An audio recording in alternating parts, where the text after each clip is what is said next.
अस्सलाम वालेकुम and welcome back to my channel. क्या हाल चाल है आप सबका? उम्मीद है कि सब ठीक होंगे, अपने अपने घर में खुश आबाद होंगे।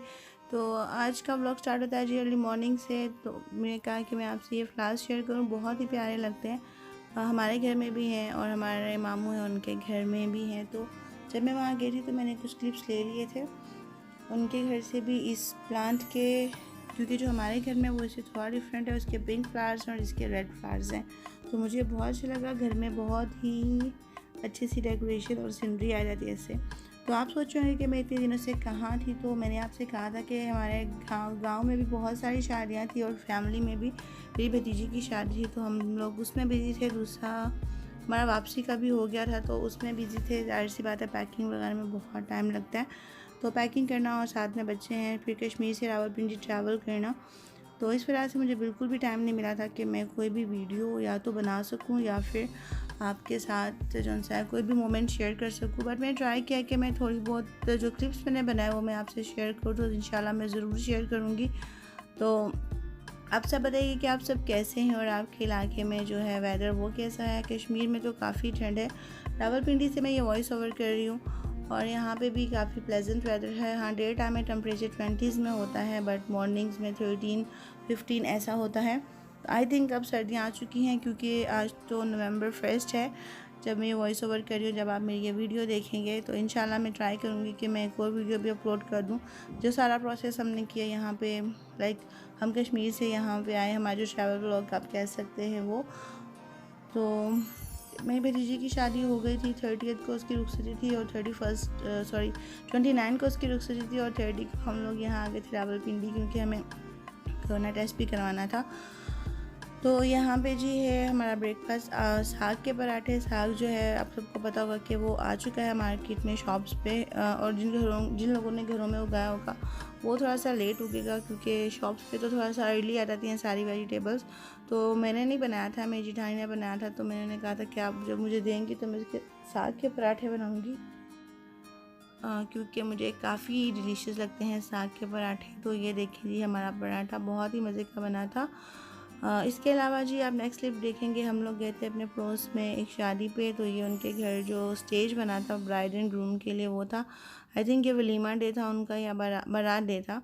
तो बहुत ही अच्छा लगा था मुझे स्टेज। तो मैंने कहा मैं आपसे शेयर करूँ। ये किसी शादी हॉल का जो है क्लिप वो नहीं है, ये उनके घर में बना था स्टेज। देखिए कितना प्यारा बना है माशाल्लाह, और काफ़ी ज़्यादा वहाँ पे क्राउड था, इसलिए मैंने बहुत ज़्यादा फिल्मिंग भी नहीं की थी। बस ट्राई किया कि आपके साथ ये शेयर करूँ कि जब भी घरों में शादियाँ होती हैं तब भी जो उसका माहौल होता है बिल्कुल शादी हॉल जैसा ही लगता है। तो ये देखें बहुत ही प्यारा सा स्टेज। यहाँ पे मैं बनाऊँगी जी मिक्स वेजिटेबल्स। जो फली होती है, बीन्स हैं, आई डोंट नो उन्हें क्या कहते हैं, सीम फली है या कुछ और है, और साथ में कैरेट्स हैं, घर के टमाटोज़ हैं, ऑनियन, और साथ में मैंने पोटैटोज़ ले लिए थे।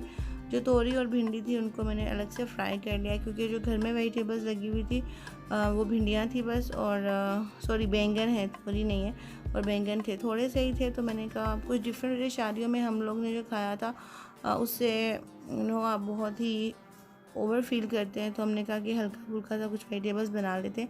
ये जो टमाटोज़ आप देख रहे हैं ग्रीन कलर की, ये घर के टमाटोज़ हैं। तो मैंने आलूओं के साथ वैसे रखा था, बट बाद में मैंने सेपरेट कर लिया था। कैरेट्स मेरे पास 2 पड़ी हुई थी और वैसे खाई नहीं गई, तो मैंने कहा इसे भी मिक्स वेजिटेबल्स में डाल लेते हैं। तो यहाँ पे प्याज ब्राउन कर लिया है मैंने, इसमें जिंजर गार्लिक पेस्ट भी ऐड कर लिया है। मैंने कहा कि एक तो आपके साथ शेयर कर लूँगी कि लाइफ अपडेट क्या है, दूसरा आपसे थोड़ी सी बातें भी हो जाएंगी और मेरा व्लॉग भी आ जाएगा। तो इंशाल्लाह वहाँ पे जाने के बाद हो सकता है कि मैं 1 वीक तक कोई भी अपलोड ना कर सकूँ, चाहते ही इंटरनेट नहीं होगा। मेरे दोनों भाई वहाँ पे जा चुके हैं। आई थिंक मैंने एक व्लॉग में बताया था, मेरा हाफ़ लगेज भी मेरे भाई लेके जा चुके हैं। लाइक मेरा जो सूटकेस था वो चला गया है, जो घर की कुछ चीज़ें वहाँ के लिए हमने परचेज़ की थी वो चली गई हैं। तो एटलीस्ट अब ये है कि घर जाते ही हमें बहुत ज़्यादा धूल मट्टी का सामना नहीं करना पड़ेगा। भाई पहले चले गए थे तो उन्होंने थोड़ी बहुत क्लीनिंग कर दी। आपको पता है कि फ़ीमेल्स की क्लीनिंग करने में और मेल्स की क्लीनिंग करने में बहुत डिफरेंस होता है, और भाई को खुद भी वहाँ पे ड्यूटी पे जाना था। वहाँ की जो पूरे पॉलिसीज थी, SOPs थे, उनको फॉलो करना था। तो वैसे तो कुछ ख़ास नहीं है। अभी अगर हम यहाँ से कोरोना टेस्ट करा के जाते हैं, रिपोर्ट हमारे पास होती है, तो हमें जस्ट वहाँ 1 वीक के लिए क्वारंटाइन में रहना पड़ता है। अपने ही घर में रहेंगे हम, और उसके बाद हमें जो है ड्यूटी पे कॉल आ जाएगी, और जैसे ही मैं ऑफिस ज्वाइन कर लूँगी इंशाल्लाह मैं आप लोगों के साथ इन टच रहूँगी। बहुत सी मेरी फ्रेंड्स होंगी जिनकी वीडियोस पे मैं नहीं जा पा रही हूँ, तो I am sorry for that, क्योंकि एक तो बहुत ज़्यादा बिजी थी मैं, दूसरा इंटरनेट इशू काफ़ी ज़्यादा है, और वहाँ पे जाते ही इंटरनेट नहीं होगा, क्योंकि इलेक्ट्रिसिटी तो ओके है वहाँ पे, उसका इलेक्ट्रिसिटी नहीं कटी थी, क्योंकि हम 8 मंथ्स, हमें नवंबर 2 को 8 मंथ्स हो जाएंगे जब हम वहाँ पे अराइव करेंगे। तो 8 मंथ्स में हमने कोई भी जो है वो टेलीफोन का बिल पे नहीं किया। तो आप अंदाज़ा लगा सकते हैं कि अगर इतने मंथ से आप बिल पे नहीं करते तो आपकी लाइन कट जाती है या डिस्कनेक्ट कर दी जाती है थोड़े टाइम के लिए। तो जब वहाँ पे हम जाएंगे तो काफ़ी बड़ी अमाउंट बनी होगी बिल की, ऑफकोर्स 250 से अबव था, 270 275 रियाल्स पर मंथ, तो वो 1000 या उससे अबव ही होगा। तो उससे जब हम बिल जमा करवाने के बाद ही हमारा इंटरनेट उनसे बहाल हो सकता है। बट हाँ, मैं ऑफिस में जाके कनेक्टेड रहूँगी आप सबके साथ। तो दुआ कीजिएगा कि हमारा सफ़र अच्छा गुजरे, कोई मसला ना हो, कोई परेशानी ना हो, और इंशाल्लाह वहाँ पहुँचने के बाद ही मैं आपसे शेयर करूँगी कि हमारा सफ़र कैसा गुजरा, और पाकिस्तान में हमने जो 8 मंथ्स गुजारे वो कैसे गुजारे। तो आप सभी बताइएगा कि अगर आप चाहते हैं कि मैं आप स्टेप बाय स्टेप सब कुछ शेयर करूं, तो इंशाल्लाह मैं वो वीडियो ज़रूर फिल्म करूंगी। और जब मैं ये वॉइस ओवर कर रही हूँ तो आज की रात की ही हमारी फ़्लाइट है। तो जाते जाते मैंने कहा कि मैं आपको ये भी दिखा दूँ, ये जो है मेरे जेठ का घर है, और मैं यहाँ पे आई थी। मैंने कहा कि उन्होंने कहा था कि हमने तंदूर जलाया हुआ है तो आप यहीं पे आके रोटियाँ लगा लो। खैर मुझे ये सब नहीं आता। तो यहाँ पे जो रोटियाँ लगा रही है मेरी जिठानी की भाभी हैं, जो मेरी भी भाभी लगती हैं, क्योंकि मेरे हस्बैंड के मामू की बहू है वो। तो मेरी साथ में मेरी भतीजी थी। ये जो आप ब्लू ड्रेस में देख रहे हैं उसका हाथ भी आप देखें वो जला हुआ है, क्योंकि इसी तरह तंदूर से जला है। तो खैर बहुत ही अच्छा लगता है। गांव का माहौल जो होता है ना, उसका भी एक अपना चार्म होता है।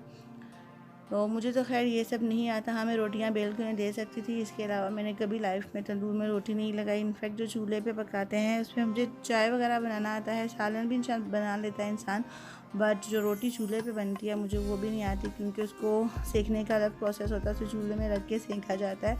तो मैंने कहा मैं आपसे ये भी शेयर करूँ कि गाँव में जो रोटियाँ हैं, जब ज़्यादा गेस्ट होते हैं, आपके घर में बहुत मेहमान आ जाते हैं, तो ऐसे लगाते हैं। क्योंकि हमारे घर में शादी का माहौल था, तो माशाल्लाह से काफ़ी मेहमान आते थे, और उस वजह से चूल्हे पे जब आप रोटी पकाना शुरू करते हैं तो बहुत टाइम लगता है। इससे आपका टाइम सेव हो जाता है। एंड ट्रस्ट में तंदूर की जो रोटियां होती हैं ना, बहुत ही यमी होती हैं, बहुत ही मज़ेदार होती हैं। तो ये था जी हमारा लंच, और ये है हमारा डिनर। डिनर में बच्चों ने कहा था कि उन्हें पिज़्ज़ा खाना है, तो जब बच्चों के लिए पिज़्ज़ा बनता है तो मुझे ये होता है कि जब मैं डो बना रही हूँ, इतना कुछ कर रही हूँ, तो फिर हम सब भी मिलके वही खा लेते हैं। तो ये थे हमारे लास्ट पिज़्ज़ा जो हमने कश्मीर में एंजॉय किए थे। इंशाल्लाह वहाँ जाने के बाद ये होता है सऊदी अरब में कि हम प्रेफर करते हैं कि बाहर से ले आएँ, क्योंकि जब मैं ऑफिस में होती हूँ तो बहुत हेक्टिक रूटीन हो जाती है मेरी विद 2 किड्स। तो मेरा आज का व्लॉग जो है वो यहीं पेंड होता है। उम्मीद करती हूँ कि आपको पसंद आया होगा। अगर पसंद आया हो तो please don't forget to like, share, comment and subscribe to my channel. मुझे और मेरी फैमिली को अपनी दुआओं में याद रखिएगा। बहुत जल्द मिलेंगे हम किसी नेक्स्ट व्लॉग में। तब तक के लिए फ़ी अमान अल्लाह। अल्लाह हाफिज़।